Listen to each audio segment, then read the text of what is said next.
तो फाइनली बच्चों 10th class science का जो चैप्टर नंबर 4 है आपके कार्बन एंड देयर कंपाउंड, यानी कार्बन और उसके यौगिक, जो इंग्लिश मीडियम में ये जो चैप्टर है ये कंप्लीट आपके तैयार हो चुका है। फाइनली इस चैप्टर के कंप्लीट जो हैंड रिटन नोट्स हैं, आपके जो कलरफुल नोट्स हैं, वो इस वीडियो के अंदर मैं आपको देने वाला हूं। और इसी वीडियो के अंदर आपको चैप्टर नंबर 4 है कार्बन एंड इट्स कंपाउंड या कार्बन एंड देयर कंपाउंड। तो इस चैप्टर के कंप्लीट जो हैंड रिटन नोट्स हैं, जो कलरफुल नोट्स हैं, वो कंप्लीट आपको इस वीडियो में मिलने वाले हैं। तो इस वीडियो को आपको कहीं पर भी स्किप नहीं करना है, वीडियो को आपको कंप्लीट देखना है। और वीडियो को शुरू करने से पहले आप सभी बच्चों से मेरी एक रिक्वेस्ट है, यदि अभी तक आपने हमारे चैनल को सब्सक्राइब नहीं किया है तो सब्सक्राइब कर लीजिए और साथ में नोटिफिकेशन बेल को प्रेस कर लीजिए। और इससे पहले मैंने आपके चैप्टर 1, 2 और 3 इससे पहले मैंने ऑलरेडी आपके ये वाले चैप्टर हैं, इनके जो नोट्स हैं वो ऑलरेडी मैंने अपलोड कर दिए हैं। अगर अभी तक आपने उन चैप्टर को नहीं पढ़ा है तो उन सभी चैप्टर की जो लिंक है वो आपको डिस्क्रिप्शन में मिल जाएगी, तो वहाँ जाकर आप उन चैप्टर को भी पढ़ सकते हैं। तो 10th क्लास का जो साइंस है आपका, उसका चैप्टर नंबर 4 है, आपके केमिस्ट्री का चैप्टर है कार्बन एंड देयर कंपाउंड। तो इसके शानदार जो नोट्स हैं वो आपको इस वीडियो में मिलने वाले हैं। अगर आप इन नोट्स को साथ साथ में लिखना चाहते हैं तो लिख सकते हैं, और अगर आप इन नोट्स को परचेज करना चाहते हैं पीडीएफ फॉर्मेट में तो आप परचेज कर सकते हैं। नोट्स परचेज करने के लिए आपको स्क्रीन पर जो नंबर दिया गया है 7297831166, तो इन नंबर से कांटेक्ट करके आप ये नोट्स परचेज कर सकते हैं।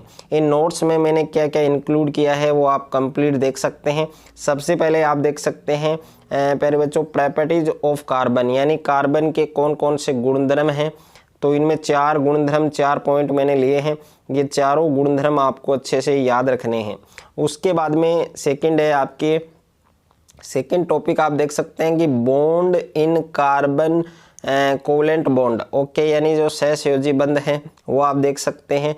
उसके बाद में नेक्स्ट है आपके कि मॉलिक्यूल ऑफ हाइड्रोजन, यानी हाइड्रोजन के अणु, और यहाँ पर आप देख सकते हैं कंप्लीट विद डायग्राम आप देख सकते हैं, विद स्ट्रक्चर आप देख सकते हैं। उसके बाद में नेक्स्ट है आपके कि मॉलिक्यूल ऑफ क्लोरीन, यानी क्लोरीन के अणु।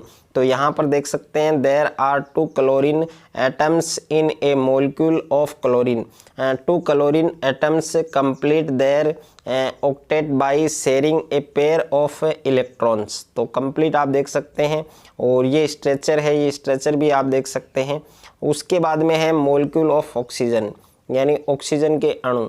तो यहाँ पर कंप्लीट आप पढ़ सकते हैं इस लैंग्वेज को, और ये आपके स्ट्रक्चर है, स्ट्रक्चर भी आप देख सकते हैं।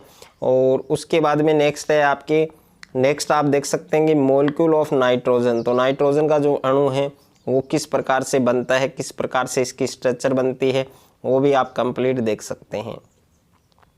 उसके बाद में नेक्स्ट है आपके कि मॉलिक्यूल ऑफ मेथेन, यानी मेथेन का अणु। और ये मेथेन की जो स्ट्रक्चर है ये प्यारे बच्चों वेरी वेरी इंपॉर्टेंट है, एग्जाम में हर साल आपकी पूछी जाती है, तो कंप्लीट आपको तैयार करनी है।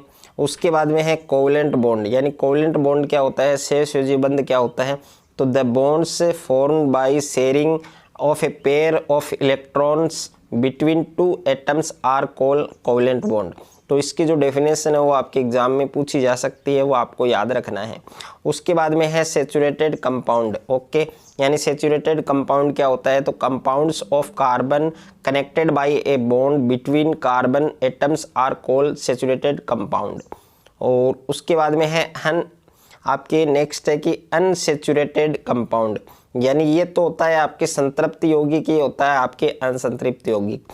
तो compounds of carbon connected by a double and triple bonds between carbon atoms are called unsaturated compound.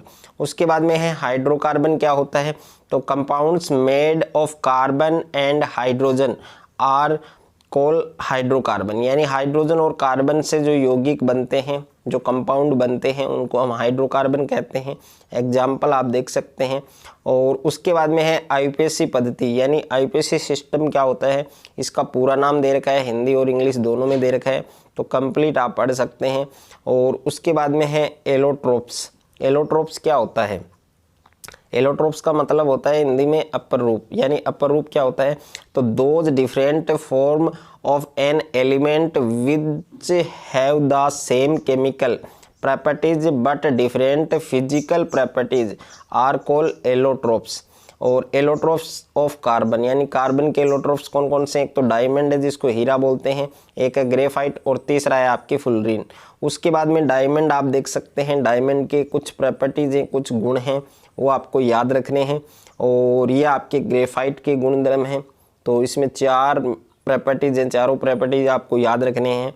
और उसके बाद में 3 नंबर है आपकी फुलरीन। तो फुलरीन के भी 4 प्रॉपर्टीज दिए गए हैं, चारों आपको अच्छे से याद रखने हैं। उसके बाद में है डिटर्मिनेशन ऑफ वेरिफिक्स। तो ये भी आपको कंप्लीट याद रखना है कि 1 को क्या बोलते हैं। अगर कार्बन के अणुओं की संख्या मॉलिक्यूल ऑफ कार्बन 2 हो तो उसको हम एथ बोलेंगे। तो इस प्रकार से कंप्लीट ये आपको याद रखना है। और ये सबसे वेरी वेरी इंपॉर्टेंट है, काफ़ी बार एग्जाम में आ चुका है आपके कि the number of covalent bond in ethane molecules is 7। इसका मतलब क्या हो गया मेरे बच्चों कि जो एथेन होता है उसमें सहसंयोजक जो अणु हैं उनकी नंबर्स कितनी होती है, उनके अणुओं की संख्या कितनी होती है? 7। ये आपको अच्छे से याद रखना है। और उसके बाद में नेक्स्ट है आपकी कि डिटर्मिनेशन ऑफ अटैचमेंट। तो ये भी आपको ध्यान रखना है। जो एल्केन सीरीज होती है उसमें सिंगल बॉन्ड होता है और इसका जो अनुलग्न होता है वो एन होता है। और एल्केन सीरीज का इसमें डबल बॉन्ड होता है, इसका एन होता है।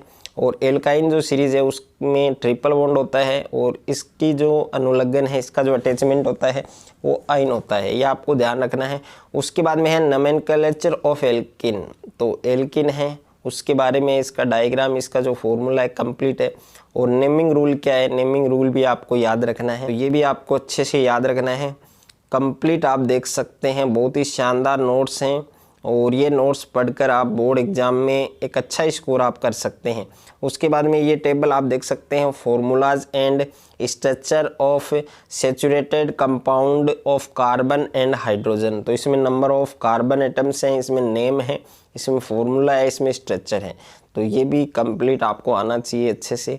उसके बाद में है एल्केन्स नोमेनक्लेचर। ओके, इसका नेमिंग रूल दिया गया है, कंप्लीट आप पढ़ सकते हैं। नोमेनक्लेचर ऑफ एल्काइन, तो एल्काइन जो सीरीज है वो भी आप देख सकते हैं, इसका नेमिंग रूल दिया गया है और कुछ एग्जाम्पल हैं। उसके बाद में है होमोजीनियस कैटेगरी, यानी जो सजातीय श्रेणी है वो क्या होती है? तो a series of compound in which the same type of functional group replace the hydrogen present in the carbon chain is called a homogeneous category. उसके बाद में है नोमेनक्लेचर ऑफ कार्बन कंपाउंड। उसके बाद में है इसका नेमिंग रूल और ये है आपके हेलोजन और इसके एग्जाम्पल सेकंड है आपके एल्कोहल। और उसके बाद में है एल्डिहाइड, 4 नंबर है आपके कीटोन और 5 नंबर है आपके कार्बोक्सिलिक एसिड। ये कंप्लीट आपको अच्छे से पढ़ना है। और 6 नंबर है डबल बॉन्ड हाइड्रोकार्बन। उसके बाद में है प्रॉपर्टीज ऑफ ऑर्गेनिक कंपाउंड। जो ऑर्गेनिक कंपाउंड है आपके उनके गुणधर्म, तो इसमें पहला है कॉम्बुसेशन, ओके, यानी दहन। और दूसरा है ऑक्सीडेशन, यानी आप बोल सकते हैं ऑक्सीकरण। और वेरी वेरी इंपॉर्टेंट है, ये है आपके ऑक्सीडाइजिंग एजेंट। ओके, ये आपको अच्छे से याद रखना है, यानी ऑक्सीकारक। और कोई 2 पदार्थ हैं जो ऑक्सीकारक है, एक तो KMnO4 है जिसको पोटेशियम परमैंगनेट बोलते हैं, दूसरा पोटेशियम डाइक्रोमेट है जिसको K2Cr2O7, ये इसका फॉर्मूला है। और एडिशन रिएक्शन आप देख सकते हैं, एडिशन रिएक्शन इसका एग्जाम्पल आप देख सकते हैं। और यहाँ पर ये वेरी वेरी इंपॉर्टेंट है, इसको हाईलाइट भी किया गया है। और उसके बाद में है डिस्प्लेसमेंट रिएक्शन, ये भी आप देख सकते हैं। और इम्पोर्टेंट ऑर्गेनिक कंपाउंड, जिसमें पहला क्या है? एथेनॉल। सबसे पहले बात करें फिजिकल प्रॉपर्टीज ऑफ एथेनॉल, यानी एथेनॉल के भौतिक जो गुणधर्म हैं, तो इसमें 4 प्रॉपर्टीज़ हैं आपकी, 4 फिजिकल प्रॉपर्टीज़ हैं जो शानदार हैं, जो इम्पोर्टेंट है, अच्छे से आपको पढ़ने हैं। और नेक्स्ट है आपके केमिकल प्रॉपर्टीज ऑफ एथेनॉल, यानी एथेनॉल के जो रासायनिक प्रॉपर्टीज़ हैं, रासायनिक गुणधर्म हैं। तो इसमें पहला है कॉम्बशन, यानी दहन, और ये इसका एग्जाम्पल भी दिया गया है।